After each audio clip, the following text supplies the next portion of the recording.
Notre invité à présent sur iTélé, je vais essayer de ne pas écorcher votre nom, je m'en excuse encore. Berglind Ausgeirsdottir, ambassadeur d'Islande en France. Nous parlons avec vous du quart de finale qui aura lieu après-demain, dimanche au Stade de France, quart de finale de l'Euro, entre l'Islande et la France. C'est la première fois que les Islandais, l'équipe masculine, arrivent en quart de finale, et ce alors qu'il n'y a que 100 footballeurs professionnels en Islande. Comment expliquez-vous une telle réussite ? Je crois que la première explication est que l'équipe fait partie d'une génération qui pourrait jouer toute l'année. Avant, c'était seulement en été, mais avec les salles de sport, c'est possible. Mais je crois aussi que c'est la nature qui a formé les Islandais. On ne peut pas oublier, nous avons air pur, eau pure, la nourriture, mais c'est aussi la mentalité qui est formée. Habiter dans une île volcanique, je crois que ça a formé nous, qu'on n'a abandonné jamais. Les Islandais ont eu de bonnes performances en sport collectif. On le voit avec le football aujourd'hui. Il y a eu le handball également il y a quelques années. Il y a d'ailleurs déjà un match, France-Islande. C'était lors de Jeux Olympiques il y a quelques années. C'est ça aussi la force de l'Islande, cet esprit collectif? Oui, je crois au sport. Et les sports sont plus que seulement d'être en bien forme.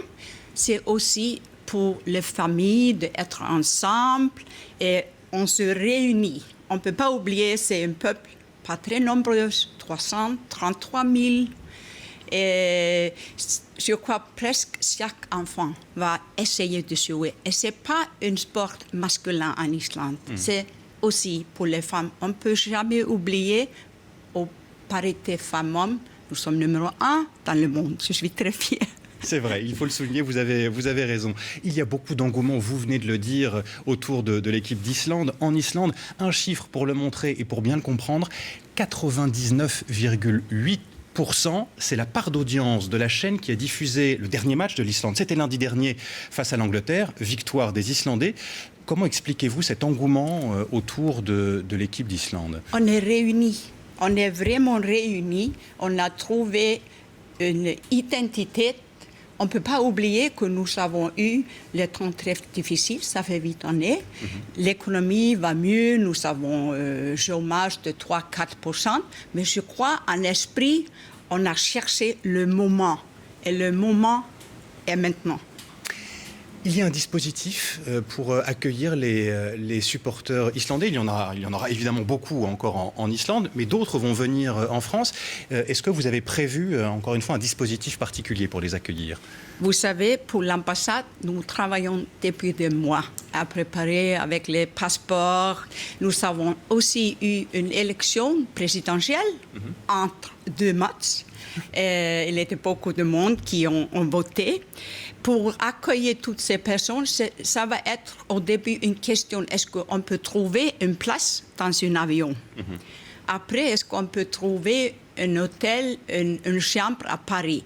Et j'étais frappée, c'était étonnant, le gentillesse des Parisiens. Vous savez, nous avons eu nombreux appels, beaucoup d'emails où les Parisiens disent, si vous avez besoin, j'ai une chambre, je pourrais accueillir une famille. C'est incroyable, cette gentillesse. Eh ben, il faut le souligner aussi, les supporters islandais comptent parmi les supporters les plus sympathiques de cette compétition en France. Vous portez un très beau maillot, signé par les joueurs de l'équipe nationale. J'ai entendu dire qu'il était de plus en plus difficile de le trouver parce que tous les Islandais veulent le porter maintenant. Tout est vendu en Islande et maintenant on va chercher en France. Mais celui-là, c'est quelque chose de particulier. C'est le match Islande-Portugal à Saint-Étienne.